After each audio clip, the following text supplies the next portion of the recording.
Raptor grill. I spotted a Ford Transit that has a Raptor grill. Let's go ahead and take a look at it. Looks like it has a lift. I know Van Compass lifts Transits. Alright, today's topic, Ford Econoline lift kits. It's always been a small market. It's so small, not even rough country makes a lift kit for these vans, and they make 5-inch lift kits for everything. Shout out to my buddy Jeff, Chief Does Stuff.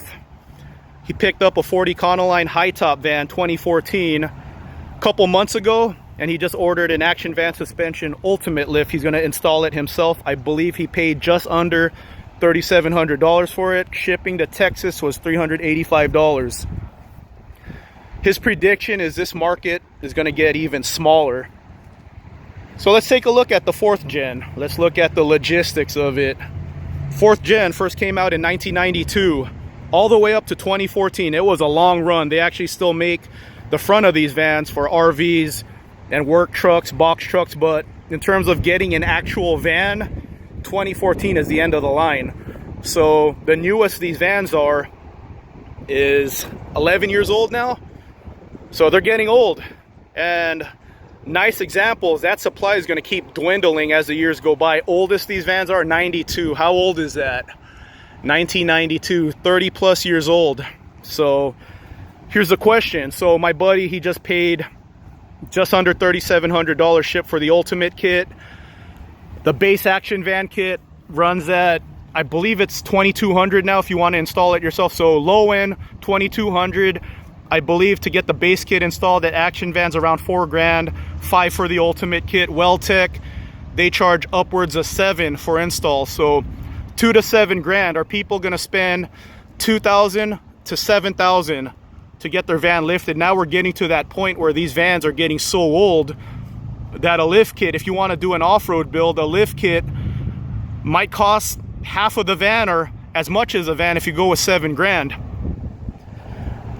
So my buddy says not a lot of people are going for the off-road camper van build, and they're just going with space. And in that case, he feels like Sprinters are going to get more popular instead of Ford Econolines, which are archaic.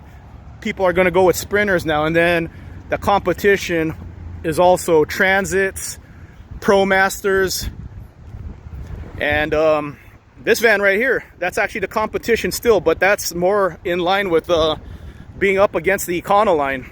So GM still makes an old school van. So yeah, if you're not a fan of the Transit, Sprinters, Promasters, you can still get a GM van. So here's some prices right now for these vans. So around 20. So when I look at my van, when it's all said and done,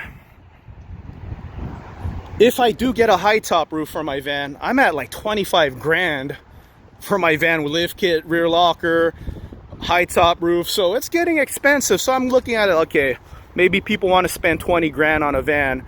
The good thing about the GMs, like I said, they're old school, like the Econoline. In fact, I prefer the engines in the GM vans. And then with the Transits, Promasters, Sprinters, high top roofs for factory. So there's plenty of supply for high top roofs for the Sprinters, Transits, Promasters.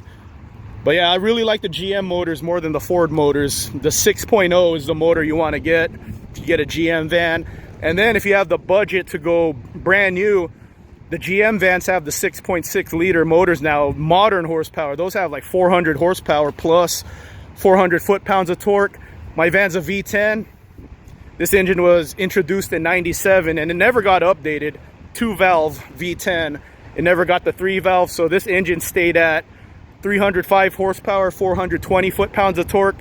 The 3-valve V10 that was put into the Super Duty pickups, they were rated at 360, 440, I believe. So the Ford vans always had the archaic motors, and the GMs got the updated ones. So 20 grand. Are people willing to spend 20 grand now to get a newer van, high top built in? They don't care about the off-roading. It's all about the space. Like, I just feel like a lot of van people, they're not car enthusiasts. They don't care about having a cool looking van. So what do you think? Ford Econoline lift kit market. It's always been small. It's always been a tiny market. Is it going to get smaller, or are people going to be willing to spend $2,000 to $7,000 on a lift kit in a van they might have paid $2,000 for, $3,000, $4,000 for? So I always said the most car guy thing you could do is spending more money on mods than what the vehicle is worth. I'm guilty of that.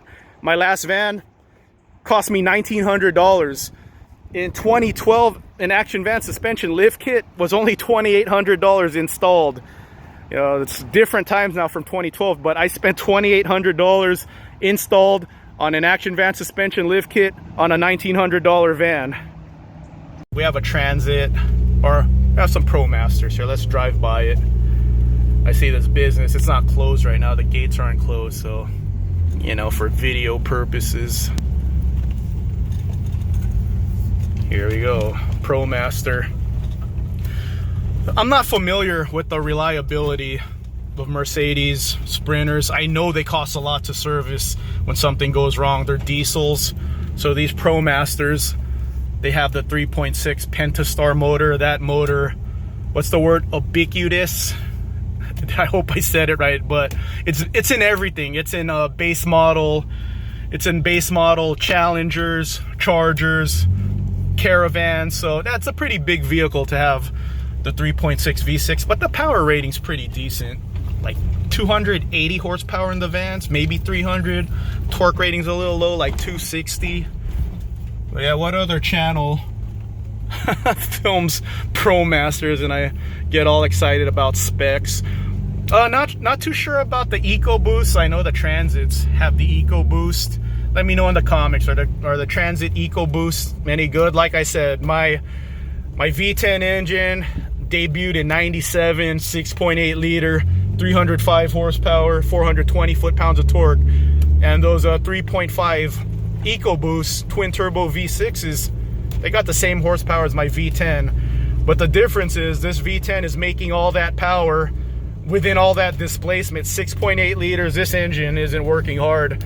And that's why I went with the 6.8 V10. These engines are in much bigger vehicles, RVs, buses, so I figure if it's in a 12,000 pound vehicle, easy work in a 6,000 pound frame versus a 12,000 pound frame. And I'm at 156,000 miles right now. Bought this with 104,000 miles before the Panda. Bought this thing for $6,800. I'm taking my channel in a different direction, but I will never stop liking lifted vans. I was about to take the freeway right now coming from there, but I spotted a lifted van. So let's go ahead and take a look at it. Maybe I'll see the owner. So yeah, I came out from there. I was about to hit the freeway, but I spotted this van. Is it lifted? Actually, it's not lifted. I thought it looked lifted because I was going, you know, I was driving, I wasn't paying attention, but yeah. Okay, and we don't have to look at it now. There's like a billion Econolines out there. But my buddy, Joey's Ford, she recently picked up a Action Van Suspension Ultimate Lift. And you remember what I said earlier about that the market is so small that not even rough country makes a lift kit for these vans. Action Van Suspension have been lifting these vans since 1997, I believe. They've been doing it for a while. And Larry, the gentleman that founded that company, he runs their kit, man. He runs his own kit. He has the means to have his company build him a 12-inch 4x4 lifted van, but you know, that's belief in your product when you run your own lift kit. But yeah, when Joey's Ford got her van aligned at her preferred tire shop, Les Schwab, I believe, they told her that's the nicest aftermarket lift kit they ever seen. They see all kinds of lift kits on all kinds of different trucks, some V10 action. And yeah, they told her that, yeah, this is levels above a rough country, nicest aftermarket lift. So I will say this about Weltec and Action Van Suspension. Currently, they're the only two players when it comes to 5-inch lift kits for these vans, but they're good for the price.